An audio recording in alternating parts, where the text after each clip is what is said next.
A mandatory evacuation ordered for the island of Barbuda. Our top story in the Barbados Today afternoon news for Friday, September 8th. Thank you for joining us. I am Mary-Claire Williams.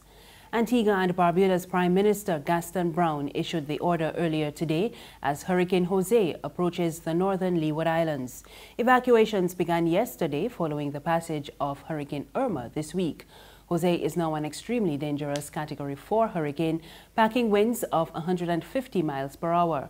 It is about 415 miles east-southeast of the northern Leeward Islands and is expected to pass near or east of the islands tomorrow.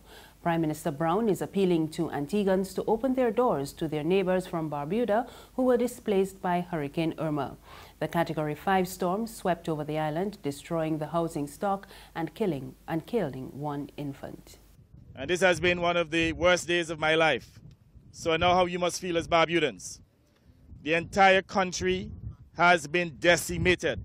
I have never seen anything like this before. However, I want to say to you that you have to remain hopeful. You have to remain resilient. You have to remain strong. And what I can assure you is that the government will stand full square with each Barbudan. What we'll do now is that we will remobilize, because at one point we thought that both Antigua and Barbuda was spared the worst, not recognizing that our sister island was totally devastated. We should be thankful that it could have been worse. We could have had more fatalities. I understand we had one infant who passed, and I'm very sorry. A single life is important. But the truth is, there could have been more damage to life. So we thank God for sparing us, for keeping you safe. And as disaster relief efforts get underway, the Roman Catholic Church is calling on the International Monetary Fund to forgive the debt of storm-battered islands. The ecclesiastical movement, Cygnus Caribbean, says the affected countries will not be able to meet their commitments to the Washington-based institution while seeking to rebuild. It says it will ask the Conference of Bishops and Archbishops from current and former British, Dutch and French colonies and dependencies in the Caribbean, Central America and Northern South America to appeal for debt relief on behalf of those countries. It's wanting for these international organizations to come sometimes and help in such situations, but sometimes they come and they give you a loan. And on top of all that they are faced with, how do they repay a loan? So, you know, helping them with debt relief so that they don't have to pay back loans, you know, it would be a good way of helping them. So we are moving also at that level of the long term, because there's going to be a lot of devastation and a lot of rebuilding to do. And private interests here in Barbados are preparing to head north with supplies to St. Bart's. Gerrit Shepper is master of the schooner Ruth, which is currently docked near the flour mill on Spring Garden Highway. He tells Barbados Today he's been busy retrofitting the vessel over the last few days. We have to coordinate with all of the officials and so on, but we're prepared to go north after the next storm passes, Jose. It's looking like it may still pass pretty close to the islands again, unfortunately. So as soon as that has passed, which we think will be this weekend, sometime during the course of early next week, we're hoping to have enough supplies on board to make a trip up there. I think exactly where we go will be depending on where the greatest need is and you know, what we'll be given permission to actually land the vessel. I basically just wrote to my cousin, and she's kind of started the ball going a little bit faster than I even planned. And so she's trying to do coordination of getting things together to go up there. But Sabre usually gets their supplies and so on from St. Martin. So they're actually talking about evacuating the entire country of Sabre at the moment, because, you know, St. Martin is also wiped out as well. And Hurricane Irma is moving near the north coast of Cuba and central Bahamas today and Saturday, and is expected to be near the Florida Keys and southern Florida Peninsula on Sunday morning. Irma remains a powerful Category 4 hurricane and is expected to maintain that intensity when it reaches Florida. There's regional and international news after this short break. Morning, Miss Oya. Morning! You again? So you're washing cars now? But I can't keep up with you at all. Yes, girl, you know they're going to provision to selling slow. And I don't sell nation newspapers at all because them don't sell. So I washing cars now. I like to get up before 8:30 because I can't take the hot sun. You want the car wash? No, not today. It clean.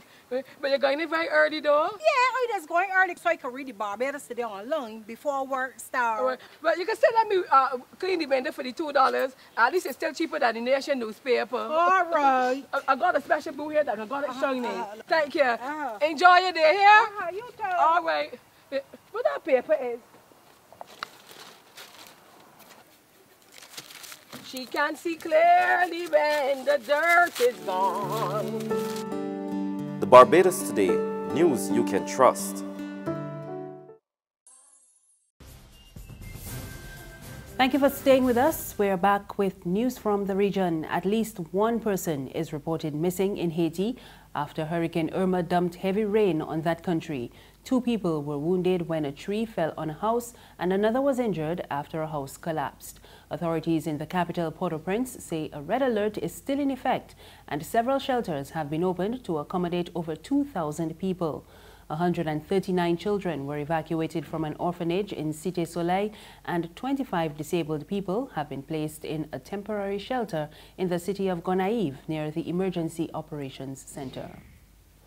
And further afield, Florida Governor Rick Scott has warned residents to leave evacuation zones as Irma approaches. Scott told the public that Irma is a catastrophic storm, the likes of which the state has never seen. We get more in this Reuters report. 20-foot storm surges expected in the Bahamas before Irma moves to Cuba, which has evacuated thousands of tourists, and then slamming into southern Florida on Sunday. But as airports and roads clog with evacuees, some Florida passengers are actually going the other way, heading into what may be the eye of the storm, says Reuters reporter Andy Sullivan in Miami. In Palm Beach, the waterfront Mar-a-Lago estate owned by U.S. President Donald Trump was ordered evacuated. Trump also owns property on the French side of St. Martin, an island decimated by the storm. A mandatory evacuation of Georgia's coast is due to begin Saturday, Governor Nathan Deal said. Irma is the strongest hurricane ever recorded in the Atlantic Ocean. Shocked Caribbean residents trying to comprehend the damage and simultaneously prepare for Hurricane Jose, now a Category 3 storm due in the northeastern Caribbean on Saturday. And finally, at least 32 people were killed when a massive 8.1 magnitude earthquake struck off Mexico's southern coast late Thursday. Authorities say the quake was apparently stronger than a devastating 1985 event that flattened parts of Mexico City and killed thousands. This time, damage to the city was limited, even though a number of buildings were severely damaged in part of southern Mexico. That's news this afternoon. Remember, there's more on our website, www.barbadostoday.bb. You can also subscribe to our e-paper, email updates, and like us on Facebook. We're on Izumi Media in bus terminals and on Screenplay at supermarkets and gas stations near you. You can also find us on Mix 96.9 FM. I am Marie Claire Williams. Have a good afternoon.